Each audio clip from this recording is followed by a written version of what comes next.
Okay, for our next lesson, so we already discussing about the addition of matrix. So this time naman, we're going to discuss the multiplication of matrix. Okay? So kung sa addition class, para possible yung ating addition of matrix, kailangan the same yung dimension ng first matrix nyo sa second matrix nyo. Ang rules naman sa multiplication of matrix class is kailangan pareho yung dimension ng column ng first matrix sa row ng second matrix natin.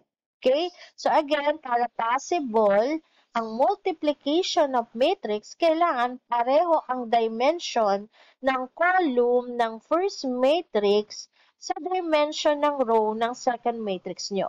Okay? So, ang mangyayari dito, class, is i-multiply lahat ng elements by column ng first matrix sa lahat ng elements by row ng second matrix nyo. Okay? Like, for example, this one, sa ating PowerPoint, multiply natin yung by column element ng first matrix natin. In 1, multiply natin sa 7. Yung 2, multiply natin sa 9. Yung 3, minultiply natin sa 11. Then, yung pinaka-total nito, i-add natin. Okay? Pag-add natin, yun ngayon ang magiging value ng ating unang element sa multiplication of matrix natin. Okay?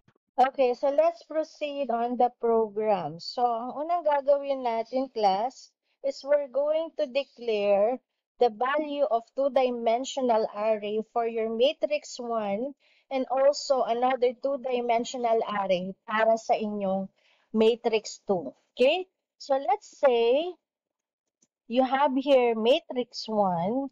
Sabihin natin nasa 2 by 2 tayo. Okay? So, ang dimension ng ating matrix 1 is 2 by 2 is equal to, so, natin or isi-set natin yung value ng elements sa first matrix natin. So, you have 1, okay, 2, okay, so ito yung element para sa first row ng first matrix natin. Then, you have 3 and 4 para sa elements naman ng second matrix natin. Okay, so you have your semicolon. Okay, para naman sa matrix 2 nyo, declare naman natin is M2. So, since kailangan pareho ang dimension ng column and column ng first matrix sa row ng second matrix, so set na rin natin siya as 2 by 2, is equal to, okay, baliktarin naman natin, ito ay 3 and 4 para sa first row ng second matrix nyo, and 1 and 2 naman para sa elements naman ng inyong second row ng second matrix. Okay? So, ito yung magiging value niya. Okay? So, meron tayong red kasi kulang tayo ng open bracket dito sa ating declaration ng elements sa second matrix. Okay? So, ang next step natin is we're going to display all the elements ng matrix 1 as well as the matrix 2. So, ang gawin nyo lang is i-out natin. Okay? So, this one is for your matrix 1. So, type nyo lang. So, description niya is matrix 1. Okay? Then, from here, maglagay na lang ko rito ng \n para yung elements natin mamaya is pupunta sa susunod na line at hindi sila magdikit-dikit. Okay? So, from here, kailangan natin ng dalawang for loop, which is the inner and the outer loop. So, sa outer loop nyo, ito yung counter nyo for the row. So, you have your x is equal to 0. Okay? So, from here, ang ating limit dito sa inyong outer loop is based dun sa dimension ng row ng first matrix nyo, which is equivalent to 2. Then you have here x increment. Okay? Then you have close, open bracket here, then another close bracket here. Okay? So, sa inner loop nyo, okay? Kasi ito naman is para sa inyong column. So, you have your integer y is equal to 0. y is less than 2, ito naman yung value ng column ng first matrix nyo. Okay? So, you have here y increment, open, then, or close parenthesis, then open bracket, then another close bracket sa baba. Okay? So, para mag-output yan, lagay nyo lang dyan is cout. Okay? Call nyo yung variable m1, which is yung first counter niya will be x para sa row and y naman para sa column. Okay? So, para pag-display siya na may spacing yung element nyo, lagay lang kayo ng double quote, space double quote, then you have your semicolon. Okay? Para naman naka-table form, lagay nyo dyan cout. Okay? Lagay nyo double quote, backslash n, double quote, then you have here semicolon. Okay? So, this one is para mag-display yung matrix 1 nyo. Para mag-display naman yung matrix 2 nyo, copy nyo na lang yung code. Okay? Palitan nyo lang yung description ng matrix 1 ng matrix 2. Okay? So, instead of M1, gawin nyo tong M2 para makuha lahat ng elements ng inyong matrix 2. Okay? So, play natin or run natin. Okay? So, in yung matrix 1, ang elements is 1, 2, 3, 4. In matrix 2, ang value naman niya is 3, 4, 1, and 2. Okay? Next is, mag-perform tayo ng multiplication of matrix. But before that, kailangan muna natin mag-declare ng bagong variable na 2 by 2 din yung dimension niya. Okay? So, you have here 2 by 2. Dito natin ilalagay yung sagot dun sa multiplication ng matrix natin. Okay? So, bago yan, kailangan muna natin i-assign na value ng variable product nyo na equivalent to 0. So, lahat dapat yan is equivalent to 0.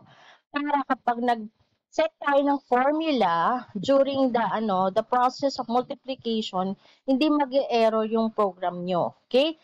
Kailangan kasi may laman tong inyong variable prod. Okay? So, para magkaroon siya ng laman, dito sa baba, mag-set kayo ng another nested for loop or dalawang for loop. Copy nyo yan. Okay? Then, paste nyo siya rito. Okay? Dito sa baba is mag-set tayo ng value para sa inyong variable prod. Okay? So, you have prod. Okay? So, ang counter niya is the same lang, x and y. Okay? So, this is now x and this one is y para sa row and column nyo. Then, i-assign na natin na ang value ng kada elements niya is equivalent to 0. So, lagyan na natin ng laman yan. Okay? So, ito yung part wherein nag-assign kayo ng value sa kada element ng variable prod nyo na naka 2-dimensional array na equivalent lahat sa 0. Okay? So, ang next step natin is mag-perform na tayo ng multiplication of matrix. So, to do that, kailangan natin ng tatlong for loop. Okay? So, for example, this one is integer x is equal to 0. X is less than. I-check nyo yung pinaka-row ng first matrix nyo. From here, ang row niya is equivalent to 2. So, ang magiging limit ng counter ng x nyo is now equivalent to 2. Based dun sa dimension ng row ng first matrix nyo. Okay? Then you have here x increment. Okay? Then you have here open. Then another for loop. So, sabihin natin, this one is integer y is equal to 0. Okay? Then, ang magiging limit naman ni variable y ay based dun sa column number ni second matrix, which is also equivalent kay 2. Ito. Okay? So, lagay natin to equivalent to 2. Then you have here y increment, then another open, then open bracket here. Then yung third for loop nyo, let's say this is integer say, Okay? This is say is equal to 0. Ang magiging counter naman nito ay yung value ng column ni first matrix, which is this one. Okay? So, the same lang, ang value nito ay equivalent to 2. Then you have here Z increment. Okay, Z plus plus. Okay, lagyan lang natin ng konting space to. Okay. Then you have here close parenthesis, then another open here. So may tatlo tayong open bracket dito. Ay, close bracket rather. Okay? So para mag-perform siya ng multiplication of matrix, so una, i-assign or i-set nyo muna yung variable prod. Ang character niya is x and y based dun sa variable ng una at pangalawang for loop nyo. Okay?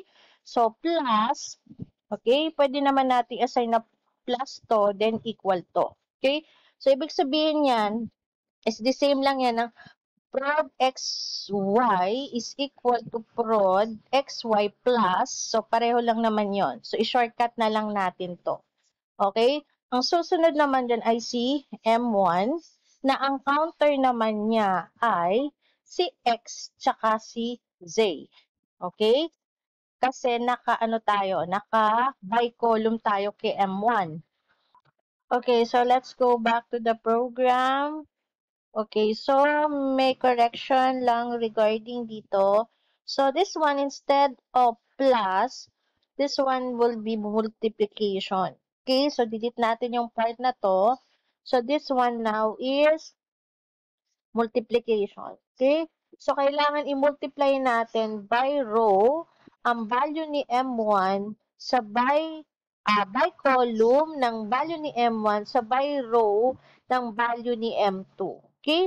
So, after nitong code na to, wherein nag-perform tayo ng multiplication ng matrix natin, ang next step natin ay is to display yung sagot ng product ng first and second matrix nyo. To do that, kailangan nyo ng dalawang for loop for the row and also by the column. I-call nyo lang yung variable prod, okay, na ang counter niya is x para sa row and y para sa column. Okay?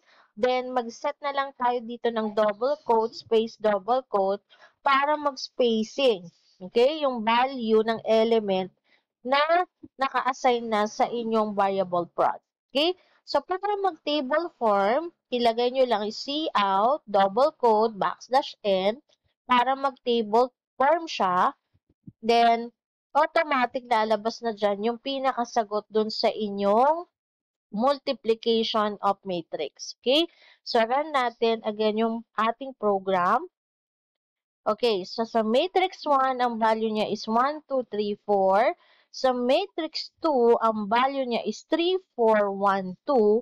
So, ang pinaka-product matrix 1 at matrix 2 nyo ay equivalent sa 5, 8, 13, and also 20. Okay? So, for the next operation of matrix, so, yung susunod na video natin. Thank you, class!